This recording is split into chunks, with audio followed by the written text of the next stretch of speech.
We live right now. Today is actually December 25th, 2024. And Merry Christmas. I don't know when this is actually going to be coming out, but I do want to just come on here for a little bit to talk about a story that I hope that's going to be a benefit of value to you. It was about 3 or 4 years ago where I was still wondering and questioning my whole thing with coffee. I've been doing coffee for a very long time, more than 10 plus years, trying to figure out business wise, also just drinking it and just enjoying it.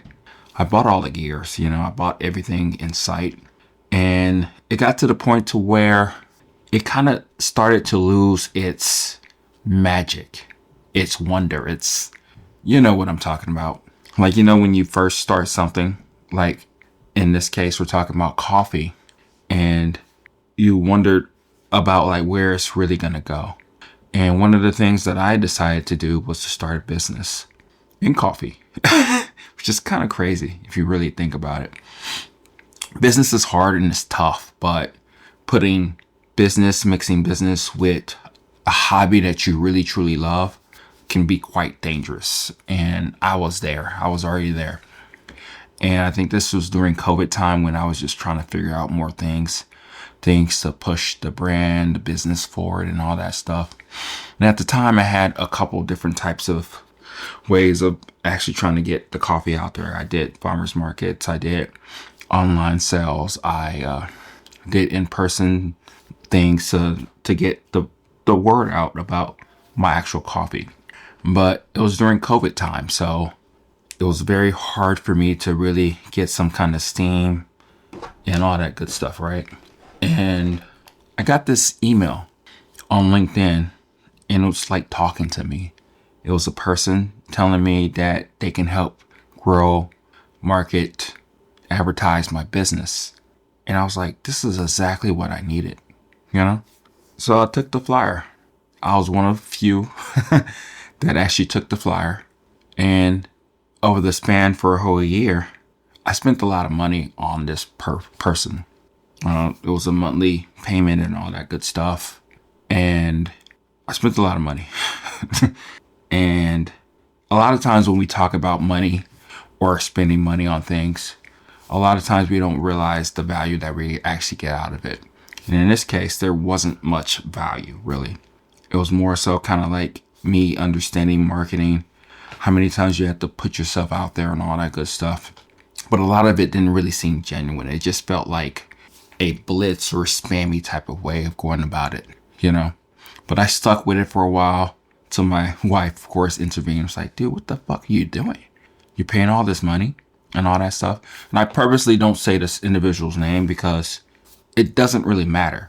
There's so many different lessons and things that I've learned throughout the whole thing. And I do want to talk about that a little bit as we do this talk. But let's talk about the value that this individual actually gave me. One of the first things he did was he asked me, what's my drive? What's my why with coffee? So I had to think about it again. I had to think about the very first time that I started to drink coffee, started to enjoy coffee, started to really understand the things that gave me the sense of being with coffee. And yes, it was a little hokey. It was a little just, things that marketers do. But I sat there for a while and I wrote the things that really got me into this whole coffee thing and why I cared. Because I think throughout the whole process, I started to lose my way with coffee. I didn't care that much. It started to be more so like a chore. Whenever I did drink coffee, whenever I gave it out to people, the excitement, the joy was kind of lost. So I sat there and thought about it, and I kept on thinking about why coffee, why me, and what I wanted the future to look like. So I kept drinking it. I tried to explore the ideas that he gave me. And it took over a week for me to kind of get an understanding of why I really truly enjoy coffee and what I wanted to do with coffee. So that was helpful. And then other things that we also did was we helped consolidate some of the ways that I was going about actually presenting my brand and all that stuff. So that was helpful. But at the end of the day, I think the biggest thing that he helped me with was me rediscovering my love, my dreams, my hopes, and everything with coffee. Because I did lose my way. And I don't know if you feel that way at times when you are drinking your cup of coffee. You know, it doesn't have to be like a business. It can be just a hobby within itself. Do you find yourself like in the grunt of the ritual and just trying to make it and just trying to move on? I had those moments, and sometimes it will last years, to be honest with you. I don't know why I say that, because I'm mostly honest all the time, but whatever. We're growing and learning together. So I lost my way. And as I was losing my way, it was very hard for me to figure out what that was, because I used to write a lot. I used to do a lot of different things. And at the time, like photography too, I just stopped doing those things. And I thought about all the stuff that I've been doing in my life and how it does matter, But have you lost your way before? Have you gone through a place to where you didn't know what the next thing was going to be for you? Did you think that your whole identity was wrapped up in this whole hobby? In this case, for us, it's coffee, right? So I thought that was extremely important that I come on here to let you know that things happen. We live, we learn, we go through things. We try to understand all the things that we're trying to do in life. And if you are in this rut with coffee or any hobby, is that you think about the why you did it in the first place. And then think about the why you would want to continue to do it. And then start to discover different ways that you can go about it. And that's what I've done quite a bit with this podcast, with this YouTube channel. You guys have really helped me out to really get to a point to where I'm rediscovering like the excitement again. I'm trying different recipes of whatever I can think of and whatever suggestions that you may have or whatnot, or things that I'm seeing online, just to really get into the sense of loving and being, and really getting to the point of like, wow, the passion, the spark is back, it's there. And I want to continue it as long as humanly possible.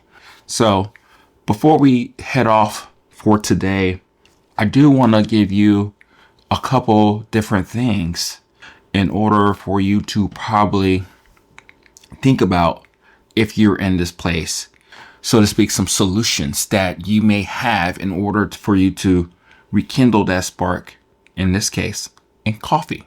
So I'm going to get my phone. I'm going to bring up what I want to talk to you about. Okay. So we're going to try to piece this together as much as we can. Okay. So do you feel that sometimes when you're brewing your coffee, you're just making it? That's probably one of the signs that you know that you are not so much in over your head. You're probably fed up with that particular thing. And coffee is very interesting to the point to where we do it every day. And at times we do it multiple times a day, right? So if we ever feel that the thing that we love to do every day is becoming a chore, those are some of the things that we can probably get us to think of like, oh, we're there. We need to start to realize or just come to the why of why we're doing it and what we want it to be in the future. So let's continue on. So one of the tips that I would like to give, if you haven't thought about it, is experimentation. Try whatever you want to do. Try wacky things that you've seen online. Try things that I've given you ideas about. Try things that, that you probably were on the fence about. Like, let's say if you're a light roast person and you'll probably delve into a medium or dark roast. See if you can make it tasty. those are some of the things that you can do in order to spark that curiosity in coffee. Because as you have witnessed, and as I have understood myself too, is that we don't like everything in coffee, which is perfectly fine. But the place that we're at right now, we may be really stuck in our ways.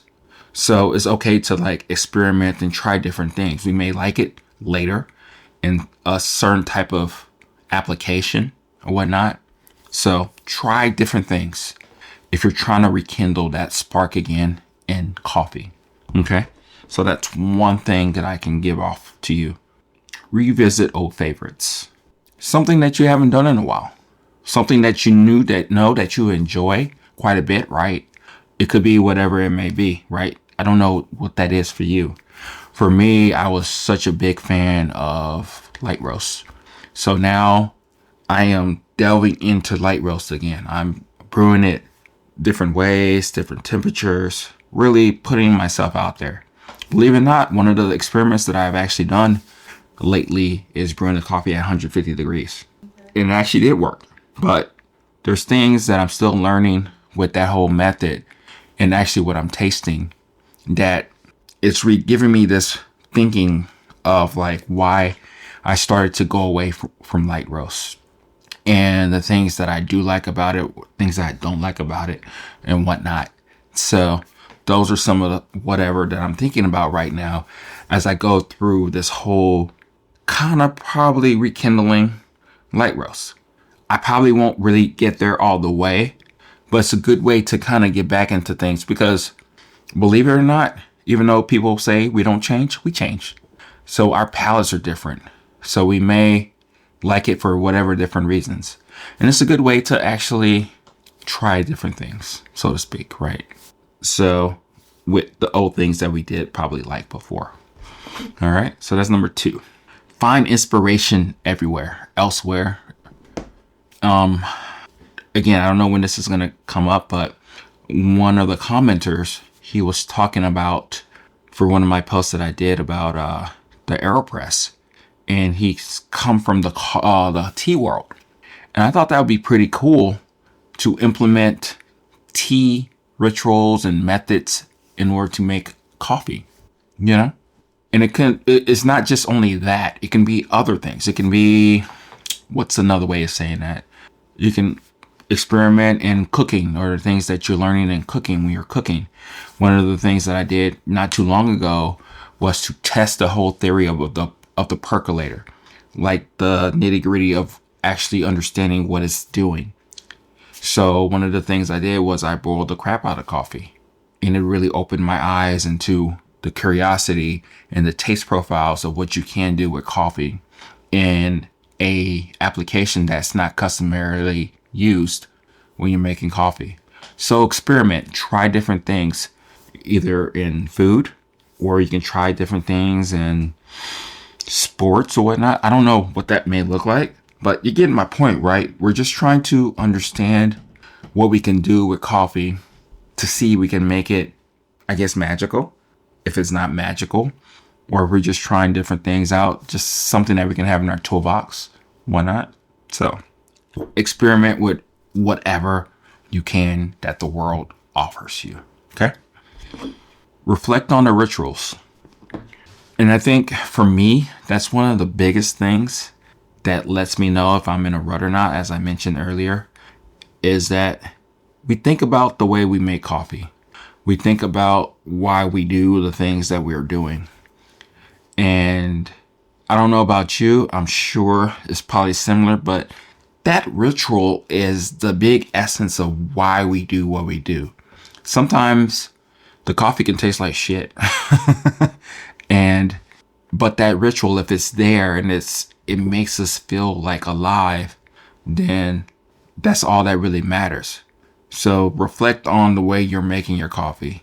Think about the beans. Think about the grind size. Think about the preparation. Think about the things that you go through in order to do the things that you're trying to do in order to make something magical. Like you're the last step in order for you to enjoy the coffee. So yeah, that's more so the things I wanted to talk about. So, did I learn a lot from this person? No, not really. But the biggest takeaway, the thing that he helped me out with, is to rekindle that spark in coffee. Because we go through it. I at least go through it. I don't know if you go through it a lot. But even if you haven't, hopefully some of the things and the signs that I've mentioned will get you to think about, like, wait, I think I'm going down the rabbit hole that I don't want to go in. Meaning that I don't care about it anymore. And that's perfectly fine. If you want to give up coffee, you can give up coffee. But first, ask yourself why you're in this particular rut. Could be just life, just being life. But whatever it may be, that's something more so an individual journey that you have to go through.